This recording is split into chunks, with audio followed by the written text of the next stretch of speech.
పెంచిన డ్రాప్ ఛార్జీలు, సర్దుబాటు ఛార్జీలు, విద్యుత్ ఛార్జీలు రద్దు చేయాలని స్మార్ట్ మీటర్లను వ్యతిరేకిస్తూ ముద్రేటిపాలెంలోని బెజవాడ గోపాల్రెడ్డి పార్క్ వద్ద సిపిఎం నాయకులు నిరసన తెలిపారు.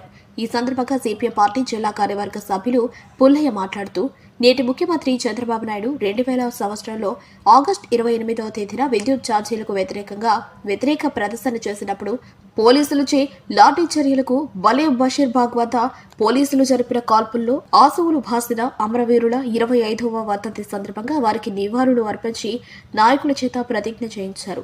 నాటి తరంలో లాగే నేడు కూడా చంద్రబాబు నాయుడు విద్యుత్ సంస్కరణల పేరుతో స్మార్ట్ మీటర్లు బిగించుకోవాలని చెప్పడం సరికాదని అన్నారు.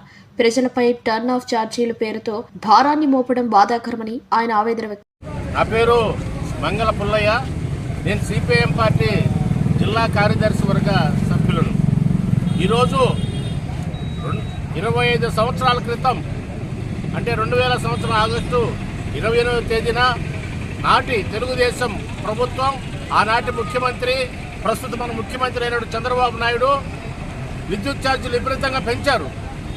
ఆ పెంచిన క్రమంలో మొత్తం రాష్ట్ర వ్యాప్తంగా ఉవ్వెత్తున ఉద్యమం ఎగిసిపడింది. ఆ ఉద్యమంలో చివరి రోజు బషీర్బాగులో పెద్ద ఎత్తున ప్రజా ప్రదర్శన జరిగింది. ఆ ప్రజా ప్రదర్శన పైన ఒక నియంతలాగా చంద్రబాబు నాయుడు పోలీసులు కాల్పులు జరిపి 3 ప్రాణాలను బలిగొన్నాడు. వాళ్ళ ప్రాణాలు వదిలి ఇప్పుడు 25 సంవత్సరాలైంది.